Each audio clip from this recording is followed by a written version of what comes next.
jejak kaki Ibrahim ketika bangun Ka'bah. Fihi ayatum bayyinatum maqamu Ibrahim. Pun. Kalau Ibrahim pernah di Mekah, artinya beliau pernah nikah di Mekah. Paling tidak punya dzurriyyah di Mekah. Ini gua Ismail dibawa ke Mekah. Jelas ayatnya wa id yarfa'u Ibrahimul qawaida minal baiti wa Ismail. Ini dengarin ya. Sebab itu saking alimnya berjanji itu beliau tahu betul masalah utama Rasulullah Muhammad adalah disangsikan nasabnya. Sebab itu kitab berjanji pertama cerita setelah dia alhamdulillah macam-macam awalu ma'anab tadi saat terus dia bilang wa ba'du fa'akul huwa Muhammad bin Abdillah bin Abdil Muttalib. Saat terus ya wa ba'du wa Muhammad bin Abdullah bin Abdil Muttalib wasmu syaibatul hamdi humitat khisaluhus saniyah. Saat terus ibnu Kusoyin, saat terus sumiyya bi Kusoy litaqosi fi biladi kudu'atal qosiyah. Karena dia tahu yang masalah bagi Rasulullah itu adalah masalah nasab bagi mereka loh, bagi mereka yang kafir. Terus beliau ngendikan ditutup wa adnanu bila raibin indadawil ulumin nasabiyah ila dhabihi Ismail nisbatuhu wa mun. Jelas saya Adnan itu pasti puter cucu-cucunya Nabi Ismail. Karena orang Yahudi yang disoal Muhammad itu, kamu itu siapa? Kok tahu-tahu Nabi? Kamu orang Arab itu tidak pernah ada Nabi. Yang Nabi itu normalnya orang Israel, yaitu turunan Yahudi, karena Yahuda bin Yakub bin Ishak bin Ibrahim. Akhirnya Allah membuktikan fihi ayatum bayyinatum maqami. Bukti kalau Ibrahim pernah di Mekah adalah jejak kakinya di Mekah, itu dekat Ka'bah. Karena begini, itu dulu pernah ada Basul Masail itu begini. Ini kisah nyata ini. Ada desainer baju putri untuk putri, anak putri. Kemudian desainer itu menciptakan satu celana pendek atau celana seperempat. Dengan desain ini pasti kalau dipakai itu auratnya itu kelihatan. Bagaimana hukumnya desainer ini? Apa termasuk mimman sarro'a as-sayyi'ata? Karena terjadi kasfil aurat. Apa enggak? Rata-rata kalau kiai yang khusuk-khusuk, yang sepuh-sepuh, desainer itu so, gara-gara tren pakaian ini mau itu buka aurat. Tapi kiai-kiai alim yang muda-muda, entah saking belingnya, entah saking pinternya, tidak tahu. Bilang begini, Pak Yai, yang didesain apa? Ya celana itu. Lalu celana itu fungsinya nutupi apa buka aurat? Ya nutupi. Lu kan lumayan urun nutupi. Kalau haram ya dicopot, lu kan malah parah itu. Bingung gini, sampai bilang gini, wah semanis. Itu kan makanya ini guyon ilmiah. Repotnya ngadepi orang alim muda, itu kan mbok gedhingi ku ilmiah, mbok senengi fasik.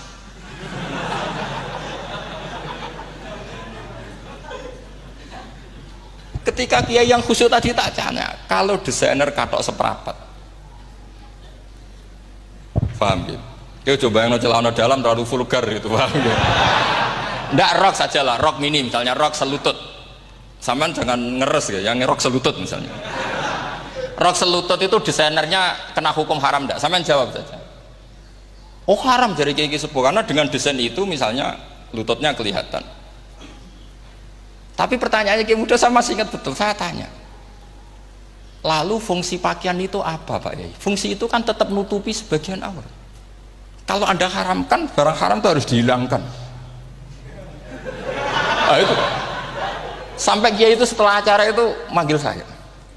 Gus, kalau ngakoni jenengan alim tapi podo repoti. Podo repoti nak dalam itu kan terus itu ada perumusan di redaksi keputusan yang dijual itu, yang masail fikihnya kan terus diputuskan, dibukukan. Kalau redaksinya halal Gus, nanti orang pakai rok semua. Dan saya balik bantah, kalau redaksinya haram orang nggak pakai rok. Akhirnya itu apa? Kebijakannya lucu. Buak we Gus, pertanyaan itu buak sak jawabannya oke. Jadi kita debat tidak jadi.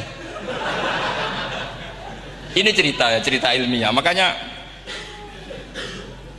sama tidak wajib anut saya ini terlalu ilmiah, jadi tidak baik untuk kehidupan kesalian, kurang baik. Jadi ini, tapi ini ilmu, tetap kaidahnya fikih ma la yudraku kullu la yudraku kullu. Jangan kalau tidak bisa nutupi aurat semua, lalu jangan sama sekali. Lho nggih kan kaidahnya kan gitu, ma la yudraku kullu la yutraku kulluh. Misalnya Anda punya tetangga nggak mau pakai jilbab, nggak mau pakai pakaian muslimah, kamu tidak boleh bilang munisan raklambinan, tidak bisa. Ma la yutraku kulluh, ma la yutraku kulluh, la yutraku napa kulluh. Makanya ini kita harus hati-hati. Nah bayangkan sekarang orang meneliti Quran itu yutraku kulluh. Mestinya kalau Anda meneliti radikalisme, ayat yang terkait radikalisme diteliti semua. Ternyata di surat Taubat yang disebut suratus Saif, yang bahkan haram baca bismillah, itu ada ayat wa in ahadum minal musyriki nastajaroka fa'ajirhu hatta yasma'a kalamullah thumma ablighu ma'mana. Muhammad, kalau ada orang kafir mau belajar Quran sama kamu, ya harus kamu pelajari hatta yasma'a kalamullah. Setelah mereka mau belajar, ya ablighu ma'mana, thumma ablighu ma'mana, kamu harus menjamin keamanan dia. Itu di surat Taubat, termasuk akhiru suratin nazalat, gak mungkin terjadi mansuh. Tapi orang-orang ekstremis selalu pakai faqatulul musyrikin haitsu, apalan itu terus. Yang orang liberal yang menapani la ikraha fiddin, ya sudah seperti itu. Sing orang-orang ora tegas, ora tau nahi mungkar, ya ma arsalnaka illa rahmatan lil alamin, ngono terus. Yang kelompok tukang nahi mungkar ya ayatnya amen nahi. Saya tuh heran, kenapa mereka punya masalah dengan hafalan kayaknya. Kenapa sih hafalannya kok pedot itu? Kita yang hafal semua bingung jadi. Jadi akhirnya kita yang pinter anut sing goblok, karena saya tuh pernah loh debat sama orang salaf, debat gitu. Setelah saya mengutarakan sekian hadis, ada tuh Pak hadis itu, waduh, harusnya kamu ngaji saya, tidak debat tuh yang level. Kalau nggak level tuh nggak boleh katanya. Itu kan ngeri. Makanya ini penting ya, kalau sampean tanya ingin jadi alim tafsir, ya harus hafal Quran semua. Kalau tidak mungkin yang nunggu orang semua mati baru Anda jadi ahli tafsir, karena tidak ada musuhnya.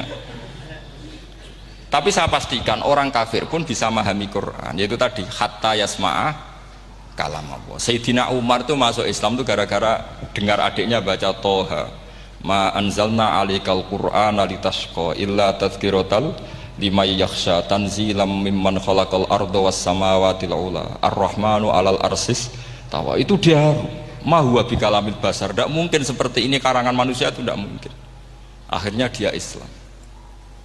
Banyak orang Islam karena diperdengarkan Quran, karena memang notnya sudah unik, makna kualitasnya juga sudah unik, semuanya itu unik, indah. Sampai sekarang pun orang kafir itu orang paling tahu Quran. Makanya Allah mensifati orang kafir itu hasadam min indi anfusihim mim ba'di ma tabayyana lahumul haq. Sekarang sama saya tanya, orang sing tabayyana lahumul haq itu orang paham apa orang tidak paham? Mereka orang kafir itu mengingkari Quran, padahal mim ba'di ma tabayyana lahumul haq, setelah kebenaran nyata bagi mereka. Nyata bagi mereka artinya orang kafir paham atau tidak paham? Paham. Cuma mereka punya penyakit hasadam min intian. Mereka juga kalau ada ayat tentang ahkam yang memberatkan, mereka bilang i'ti bi Qur'anin ghairi hada au badil. Muhammad harusnya jangan tema itu yang diangkat, bu, cari Quran yang lain yang enggak tema itu. Mereka sampai memilih tema itu karena paham apa karena tidak paham? Karena paham. Makanya di makalah saya pastikan ngaji tafsir itu gampang, karena orang kafir pun bisa. Kalau kasus Ahok itu bukan paham itu melintir, beda, paham sama melintir itu beda. Itu diterjemah kemenang tuh jangan mengangkat kawan orang Islam, bukan mengangkat pemimpin. Ya likanya kalau ngangkat teman saja tidak boleh, apalagi ngangkat pemimpin. Fatal mana berteman sama orang salah sama ngangkat. Saman kancanan maling ini apik nak menawa nang andani terus ngangkat, "Hei maling ke pimpinanku." Parah mana? Parah mana? Artinya sama saja ketika diterjemah jangan ngangkat teman, sebetulnya ngangkat pemimpin lebih fatal. Itu kan mafhum awlawiyah, itu kan normal saja. Itu di Quran biasa, misalnya innalladzina ya'kuluna amwalal yatama dzulman, orang yang makan hartanya anak yatim secara zalim. Kamu bilang, "Gus, saya tidak makan kok, sepeda motornya tak gasap, tak jual." Yang diharamkan kan makan. Wah, ya sarap kalau gitu. Maknanya begini, memakan harta anak yatim artinya ifsad. Ifsad itu merusak. Nak ngono ikhraq membakar atau mencuri sama dengan makan, bal asad, malah kan lebih apa? Lebih apa? Dasar. Jadi yakuluna di situ tuh ba'dul amsilah, sebagian contoh min wujuhil ifsad atau min wujuhil ihlak. Jangan kok karena ayatnya makan, oh yang haram tuh makan, kalau nyuri gak apa-apa. Waya fata. Itu kan sama dengan santri geblek dikandani kiai ini, "Cung, kowe mbek bojomu jogeman naboi." Suatu saat istrinya lapor lagi, "Pak Yai sekarang ndak naboi tapi nyadui." Karena naboi itu pakai tangan. Mereka pertama dilaporkan kiainya, "Pak Yai, suami saya itu sering memukulin saya pakai tangan gini. Cung, jogeman naboi bojomu." "Nggih Pak Yai, siap." Suatu saat istrinya lapor, "Pak, tetap benjut, kenapa? Kulo nak niki disadui." Mereka pikirannya, sing haram nabok, nak nyaduk halal. Wah itu kan ngajak goblok bareng. Nah masalahnya di usul fikih kasusnya seperti itu. Makanya saya ini kadang ya maliki sekali. Kadang saya itu maliki sekali. Kadang ya. Misalnya begini, saya beri contoh. Ini yang kisah nyata ya. Ada seorang Arabi datang ke Rasulullah. Ya, tadi kan teman-teman minta juga ilmu hadis ya. Ini satu paket saja. Itu tadi nanti kalau sampean kasih lalim itu sudah ada urusan saya tadi. Nunggu orang mati banyak tadi. Kalau nggak usah nunggu orang mati, sarannya tadi apal tadi. Ya Rasulullah, ahlak tuh. Saya ini orang yang rusak. Wama ahlakaka. Lalu yang bikin rusak kamu apa? Qol waqatu imro'ati fina hari Ramadan. Saya menjima istri saya ketika masih siang. Fina hari Ramadan, siang Ramadan. Walhasil Nabi tidak menyuruh hanya kodok, tapi menyuruh kafaroh. Kafarohnya itu merdekakan budak, atau memberi makan 60 orang miskin, atau puasa berapa? Puasa 60 hari. Atau urut merdekakan budak, atau puasa 60 hari, atau memberi makan sitina miskin. Oke, kita sepakat ya hadis itu sahih dan diulang-ulang oleh ashabus sunan. Oke, riwayatnya agak masalah. Sekarang kita analisis maknanya. Sekarang sampean saya tanya, kalau anda misalnya sekarang jam berapa ini? Misalnya sekarang jam 9 kurang seperempat Ramadan, terus anda rokok atau anda ngopi, kepengen ngopi terus ngopi tanpa udhrin syar'iin, anda hanya wajib qadha apa bayar kafarah? Tidak sampean jawab. Rata-rata kiai kita, oh mau wajib qadha Gus karena gak jima. Sing seru kafarah itu nak jima. Kan ngombe kopi be jima beda. Pertanyaannya tuh lucu, ini naif secara fikih masalah. Masalahnya begini. Jima bojo itu tidak zina. Jima bojo itu zina apa enggak? Enggak. Berarti dengan makan bedanya apa? Sama kan? Sama-sama amrun mubah. Sesuatu yang boleh. Kenapa hukumannya berat? Makanya kata Imam Malik, ndak itu nilainya. Nilainya adalah hadku hurmati Ramadan bi ghairi udhrin syar'iyyin. Makanya kata Imam Malik, siapapun yang makan fina hari Ramadan, iftar apapun fina hari Ramadan bi ghairi udhrin syar'iyyin, maka hukumnya sama dengan jima fina hari Ramadan. Karena sama-sama ihlak ifsad hurmata Ramadan bi ghairi udhrin syar'iyyin. Loh enggak, ini ilmiah. Kamu udah harus cocok, tapi otak kamu harus percaya. Loh iya kan beda kan? Saya secara nafsu tidak cocok, cek berarti. Tapi ilmiah saya setuju. Kalau Kiai Kandani itu kan pasti pakai badul amsilah, kan nggak mungkin semua contoh disebut. Jong penak melaku-melaku jogeman delok wedok itu mari setan. Mboten delok Mbah, nyekel lho malah parah tuh. Ndak bisa. Makanya ini masalahnya lafat. Ini kembali ke Imam Syafi'i bilisanin arabiyyim mubin. Ketika seorang kiai bilang cung jogeman delok cawe itu adalah mengungkapkan al-muharramat. Bukan mentaksis yang haram itu hanya melihat. Saya ulang lagi ya, ketika seorang kiai bilang cung jogeman delok wedok sing haram, itu semangatnya adalah melawan keharaman, bukan mentaksis yang haram hanya delok. Itu di Quran normal semua, di semua lugat ya biasa.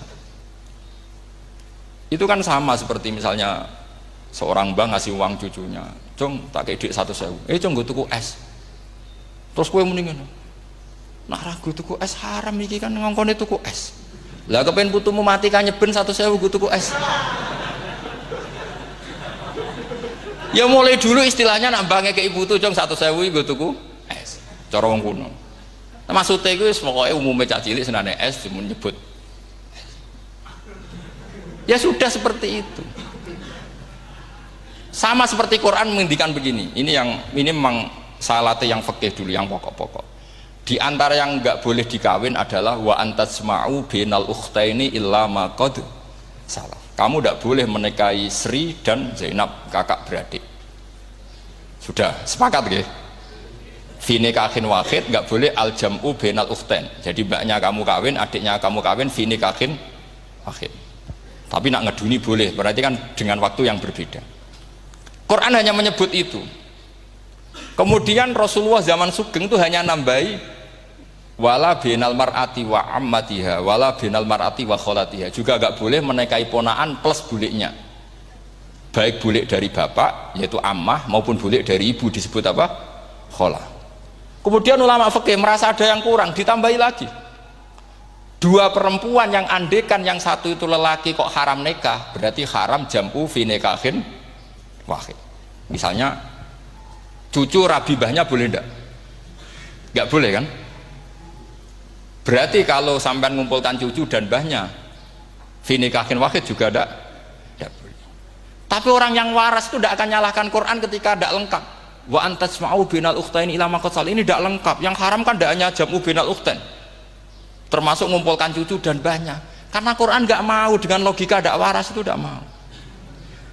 Taruh saja orang itu rata-rata mbahnya kan umur 70 tahun, cucunya umur 17 tahun. Kebayang nggak kamu nikahi sehingga adik kan boleh bareng, pasti kamu milih bareng.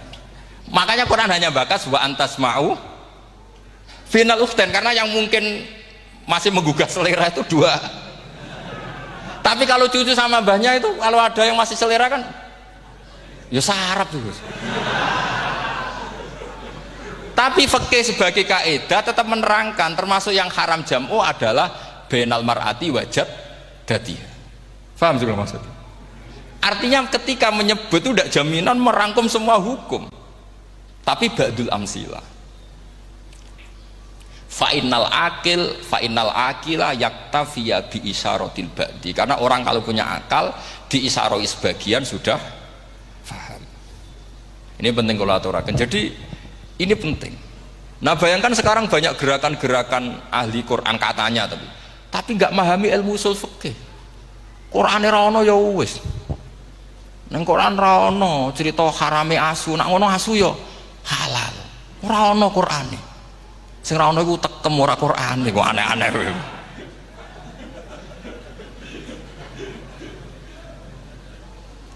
Itu kan sama, terus sampean misalnya tadi jam 09.00 Ramadan tambah udzurin syariyin terus mangan mie rokokan. Itu kan melecehkan Ramadan biguri udzurin syariyin, karena melecehkan hurmata Ramadan kena sanksi separah itu. Jangan kamu terus bilang tapi Nabi hanya bilang masalah jima fina Ramadan. Jima istri itu hukumnya itu tidak zina, hukumnya itu mubah, sama dengan makan. Ini cara madhab Maliki, tapi kita alhamdulillah madhab Syafi'i. Ya itu masalahnya. Berhubung itu menguntungkan sami'na wa ta'na. Nah, itu. Tapi saya sendiri dalam konteks ini, saya itu ya sangat-sangat Syafi'iyah. Dalam banyak hal sangat-sangat Syafi'iyah. Tapi dalam banyak hal kadang-kadang saya ya Maliki. Nah, itu kan kalau sama tanya kenapa gitu, ya hikmah baca banyak saja. Karena yang Syafi'i itu ya karena bacanya hanya Syafi'i, itu bukan fanatik, itu keterbatasan. Jadi itu beda, itu namanya tidak fanatik, itu keterbatasan. Itu beda sekali. Jadi kita harus ngaji yang banyak. Saya itu termasuk utang ya sama Imam Syafi'i itu baca kitab Ar-Risalah. Itu kitab yang kadang satu ulama baca sampai 500 kali. Yaitu Imam Syafi'i itu dalam kitab Risalah itu begini, ini termasuk ulumul Quran yang paling penting. Muqaddimahnya begini. Wan nasu sinfani min awalil amri. Wan nasu sinfani. Ketika Rasulullah datang membawa Quran itu manusia hanya ada dua. Al kuffar sing dari jenis ahli kitab dan kuffar dari jenis yang tidak ahli kitab. Bahkan tidak ada orang Islam zaman itu. Pertama Nabi jadi Nabi itu adakah pendengar yang Muslim? Kan tidak ada. Semuanya ahli kitab. Makanya susah kalau Quran kamu analisis korbannya orang Islam tuh, kata Ibnu Umar tuh lucu. Dulu tuh mukhatabnya tuh orang kafir, jelas kuliah ayyuhal kafir. Ya ayuhan nasu ubudu rabbakum alladzi khalaqakum. Jelas orang kafir. Karena orang Islam nggak mungkin dikhatabi ubudu rabbakum. Makanya Imam Suyuti kalau nafsiri itu ngeper ubudu rabbakum wahiduhu. Tapi kalau mukhatabnya orang Islam, dawimu alal ibadah atau dawimu alat tauhid. Karena dia tahu kalau mukhatabnya orang kafir, ubudu ya masih wahidu. Kalau sudah Islam kok dikhitabi ubudu, mudawamah alal ibadah. Itu saking alimnya Imam Suyuti. Ini saya teruskan. Kalau mukhatabnya itu orang kafir ahli kitab, itu kemungkinannya ya dua cara mereaksi Quran, yaitu disebut lam yakunil ladina kafaru min ahlil kitabi wal musyrikina munfakina hatta ta'tiyahumul. Jadi lam yakunil ladina kafaru, jelas kafaru itu umum. Kemudian ditafsir kafaru itu ada yang min ahlil kitabi, berarti kafaru yang jenis Yahudi Nasrani. Ada kafaru yang min ahlil kitabi wal musyrikin, kafaru yang jenis musyrikin, yaitu kafir Mekah. Karena cara kaidah nahwu al-atfu yaqtadi taghayyur, kalau ada ataf pasti konteksnya beda. Ja'a Zaidun wa Amrun, berarti Zaid ada Amar, Amar ya ada Bakar. Karena Ja'a Zaidun wa Amrun wa Bakrun, pasti orang ini berbeda. Tidak boleh orang yang sama kamu pakai ataf. Ini sudah clear ya ini ya. Kemudian cara pandang mereka ya beda. Ketika Rasulullah mengajak tauhid, itu ahli kitab tidak masalah. Memang harusnya Tuhan itu satu, tidak masalah bagi ahli kitab. Problem bagi ahli kitab adalah Muhammad itu nabi. Itu kita nggak suka. Kalau Tuhan satu oke, tapi kalau Muhammad nabi tidak oke. Kita bisa jadi nabi, kata mereka, karena mereka merasa nasabnya sampai Ibrahim. Sementara zaman itu mereka sanksi Muhammad itu nasabnya konti, gak jelas. Ini penting kalau aturakan. Sehingga dalam konteks ini Allah menjawab ahli kitab dulu. Ini itu disebut Muhammad itu nasabnya jelas. Ini itu fihi ayatum bayinatum maqamu Ibrahim. Ini saya dengarin. Ibrahim itu jelas pernah ke Mekah. Bukti Ibrahim pernah ke Mekah adalah jejak kaki Ibrahim di makam apa? Makam mereka, artinya buatan kuburan, buatan jejak kaki Ibrahim ketika bangun Ka'bah. Fihi ayatum bayinatum maqamu Ibrahim. Pun. Kalau Ibrahim pernah di Mekah, artinya beliau pernah nikah di Mekah. Paling tidak punya dzurriyyah di Mekah. Jadi Ismail dibawa ke Mekah. Jelas ayatnya wa id yarfa'u Ibrahimul qawaida minal baiti wa Ismail. Ini dengarin ya. Sebab itu saking alimnya berjanji itu beliau tahu betul masalah utama Rasulullah Muhammad adalah disangsikan nasabnya. Sebab itu kitab berjanji pertama cerita setelah dia alhamdulillah macam-macam awal ma'anab tadi saat terus dia bilang wa ba'du fa'akul huwa Muhammad bin Abdillah bin Abdil Muttalib. Saat terus ya wa ba'du wa Muhammad bin Abdillah bin Abdil Muttalib wasmu syaibatul hamdi humidat khisaluhus saniyah. Saat terus Ibnu Qusayn, saat terus sumiyya bi Qusayn litaqasi fi biladi qudu'atal qasiyah. Karena dia tahu yang masalah bagi Rasulullah itu adalah masalah nasab bagi mereka loh, bagi mereka yang kafir. Terus beliau ngendikan ditutup wa adnanu bila raibin indadawil ulumin nasabiyah ila dhabihi Ismaila nisbatuhu wa mun. Jelas saya Adnan itu pasti puter cucu-cucunya Nabi Ismail. Karena orang Yahudi yang disoal Muhammad itu, kamu itu siapa? Kok tahu-tahu Nabi? Kamu orang Arab. Orang Arab itu tidak pernah ada Nabi. Yang Nabi itu normalnya orang Israel, yaitu turunan Yahudi, karena Yahuda bin Yakub bin Ishak bin Ibrahim. Akhirnya Allah membuktikan fihi ayatum bayinatum maqami. Bukti kalau Ibrahim pernah di Mekah adalah jejak kakinya di Mekah, itu dekat Ka'bah. Ini jawaban Allah yang tentang ahli kitab, karena sudah jelimet. Ada ilmu ansab, ada ilmu nasab, ada polemik kitab samawi. Kalau kafir Mekah ini goblok-goblok. Ketika Rasulullah pakai teori tauhid, orang kafir Mekah itu saking gobloknya bilang gini, Muhammad, kita ini urusannya banyak, utang kita banyak, kasus saya banyak. Kok Tuhannya satu itu tidak cukup? Yaitu mereka mengatakan aja'alal alihata ilahau wahida inna hadza la syai'un ujab. Bagaimana Tuhan hanya satu? Urusan kita banyak, masalah kita banyak. Tuhan nggak boleh satu, harus banyak. Sejumlah urusan kita. Ada Tuhan BPKB, Tuhan macam-macam lah. Ada Tuhan kredit, Tuhan kas, macam-macam lah kan. Sesuai sebanyak urusan kita. Mereka tanya aja'alal alihata ilahau wahida. Masa Tuhan satu? Inna hadza la syai'un ujab. Ini aneh. Tapi Rasulullah dengan sabarnya, Kalau yang seperti ini Allah menjelaskannya beda dengan yang pertama, karena tadi orang kafir itu bisa min ahlil kitab, bisa wal musyrikin. Lam yakunil ladzina kafaru min ahlil kitab. Ada yang wal musyrikin. Semuanya ini tidak pernah munfakina hatta ta'tiyahumul bayyinah. Mereka tidak pernah tercerabut dari pikiran mereka, dari mainstream mereka sampai ada bayyinah. Bayyinah itu kejelasan kebenaran atau benar yang begitu jelas. Itu siapa? Rasulun minallah yatslu suhufam mutahhar. Akhirnya Nabi sabar. Saking sabarnya Nabi itu ngomong gini, ya di khalayak umum, mukhatamnya ya kafir semua. Hei saudara-saudara kami suku Quraisy, kita ini sebangsa. Nabi tanya, Muhammad, ajaran kami itu benar karena kamu itu orang yang kita percaya. Tapi kali ini Anda aneh karena ngajak satu Tuhan. Itu tidak mungkin, urusan kita banyak, satu Tuhan juga mungkin. Tuhan harus banyak. Kita punya 3 aja kurang banyak kan, hanya punya Lata, Uzza, Hubal.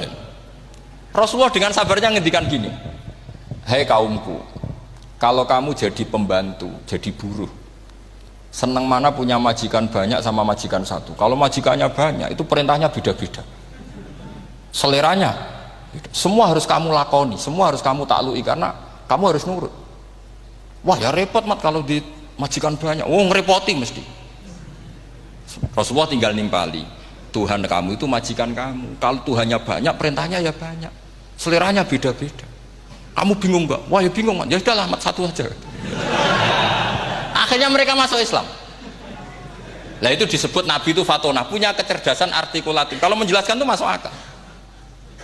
Nah itu disebut dorobawahu matalar rojulan fihi syuraka'u mutasyakisuna wa rojulan salamal lirojul hal yastawiyani masalah alhamdulillah.